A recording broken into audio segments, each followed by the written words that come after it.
This is Chicago's very own WGN Evening News at 5. The Obama Foundation just receiving its biggest individual contribution to date, $100 million from Amazon founder Jeff Bezos. For more about this impact of this donation is Michael Strautmanis. He is Executive Vice President for Civic Engagement at the Obama Foundation. Mike, thanks for joining us.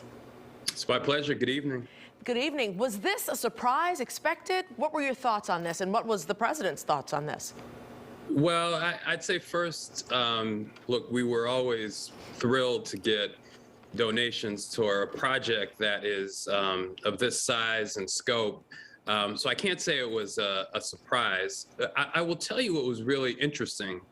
President Obama wanted to have a different paradigm when it came to naming.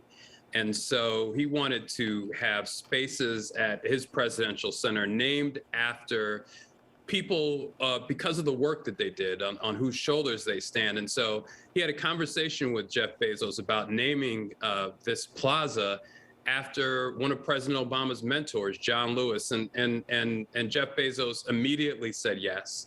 And so that was, a pleasant surprise and turn of events. And we hope that others will both give, but also choose to do the same, to have naming spaces after people based upon their deeds and not just the resources that they have.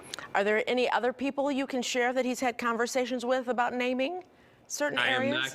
I'm not gonna make any new news today, but we have some that are coming. But look, we are all thrilled about what this project can do for Chicago, but particularly this investment on the South Side. I read another article today about Black Chicagoans leaving the South Side, leaving the West Side. I've seen that in my own family, and I've seen that in the stories that I've heard around the community.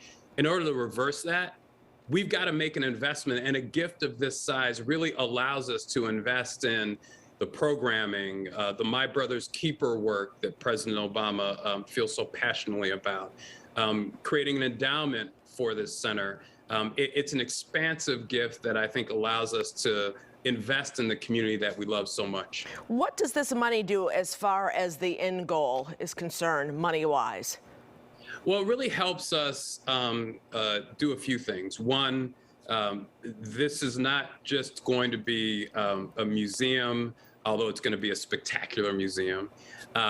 It's going to be a place in which we have a branch of the Chicago Public Library, and all of that actually is already paid for. What this can do is it can bring leadership development programming here. It can bring that programming and people from around the world and have them participate in and bring sort of the world to Chicago and the Chicago to the world. As it said, it allows us to create and work towards creating an endowment so that this is an everlasting, sustainable gift that is always there to be a catalyst for cultural growth and for economic development in the community. And quickly, what do you say to critics out there who are still opposed to this location? Well, one, I'd say we are doing this, so help us make it better. I have talked to literally hundreds of thousands of people around the South Side. The overwhelming number of people are really thrilled that this is coming. This has been talked about, as you know, for years. And so now it's time to roll up our sleeves and get to work. And in particular, in the 4 years that this is being built, help us make sure that this benefits the neighborhood and community. Invest in with us. President Obama is making an investment. Jeff Bezos and others are making an investment. People can make an investment of their time, of their treasure, to invest in the South Side and invest in the city that we all love so much. Mike Strautmanis, the Executive Vice President for Civic Engagement at the Obama Foundation. Thank you so much. Be safe, be well. Thank you. Happy Thanksgiving. Happy Thanksgiving to you and yours. Checking out with Tom Skilling.